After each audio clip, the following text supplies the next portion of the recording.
When naming organic compounds, we're going to use a different set of prefixes than we have been using thus far.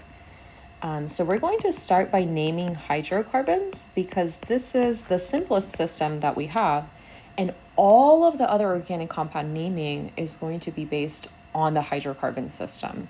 So it's really, really critical that we get that part down because everything else builds on top of that.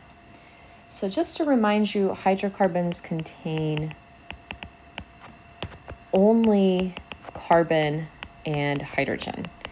And we said that's a really broad umbrella term, so that's going to encompass lots of different types of compounds.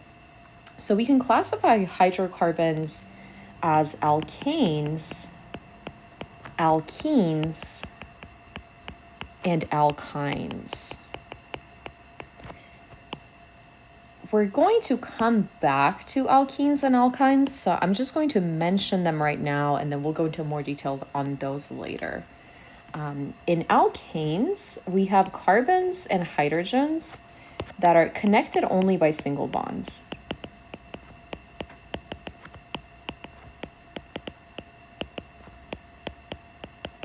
For example, let's say we have two carbons. They are going to be connected by a single bond, and each carbon is going to be connected to hydrogens only by single bonds. And notice that I'm adding enough hydrogens here to make sure that each carbon has a complete octet. In alkenes, there will be at least one double bond. So if we took that same molecule, here there would be one carbon-carbon double bond.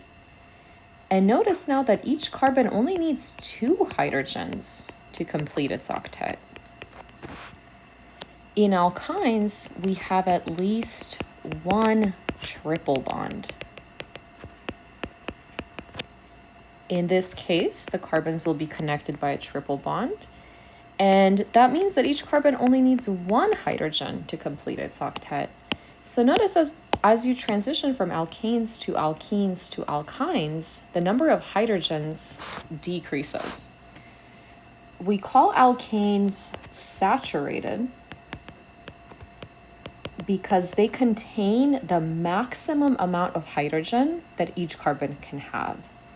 So this is the max number of hydrogens that each carbon can have. Because as soon as I make this one bond between the two carbons, I can only put 3 hydrogens on each carbon. Otherwise, I would exceed its octet. Right? This carbon is happy, it has 8 electrons. This carbon is happy, it has 8 electrons. So there's no reason to give it more hydrogens than that. Alkenes and alkynes are called unsaturated because they don't contain the maximum number of hydrogens that each carbon could potentially have. Right here, this carbon could have 3 hydrogens. In alkenes, this carbon only has 2. And in alkynes, the carbon only has 1 hydrogen. So if we were to, for example, let's say we break this double bond to turn it back into an alkane, we could hypothetically attach more hydrogens to it. So alkanes, we call these saturated hydrocarbons. And we're going to start by naming alkanes because they're the simplest system and everything's going to build on top of that. So you're going to see that in naming alkanes, a nice thing about organic chemistry naming is that it's very, very repetitive. So we're going to use a prefix indicating the number of carbons in the molecule and the ending ane. So ane for alkane. And this is a really awesome part of organic chemistry naming because the endings of each molecule is going to change according to which functional group you have. So if you have an alkane, the ending will be ane. If you have an alkene, the ending will be ene. If you have an alkyne, the ending will be ine. So there's a really nice logical system to it. Okay, well, we know how the endings function, so we need to know, well, how am I going to indicate how many carbons each compound has? So I'm going to list out some prefixes according to the number of carbons.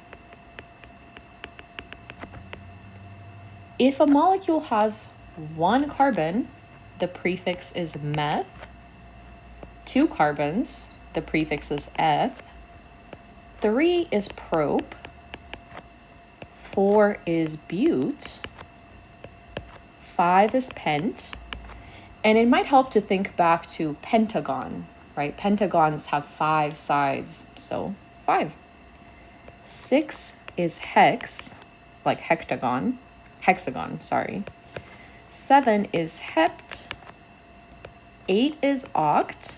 Oh, I did not leave myself enough space here. Let's move that up a little bit.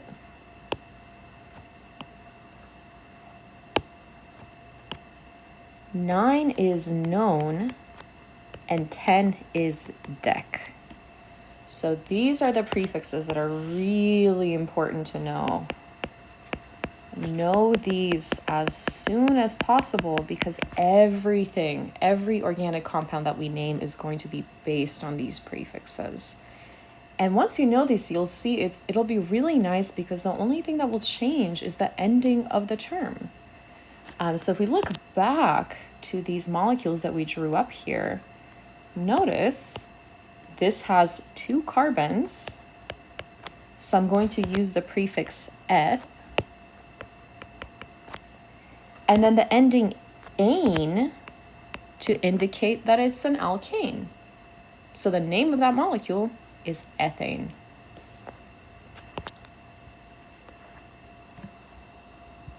Okay, let's try. We could start by drawing the name of a molecule and naming it. So for example, I could draw something like this.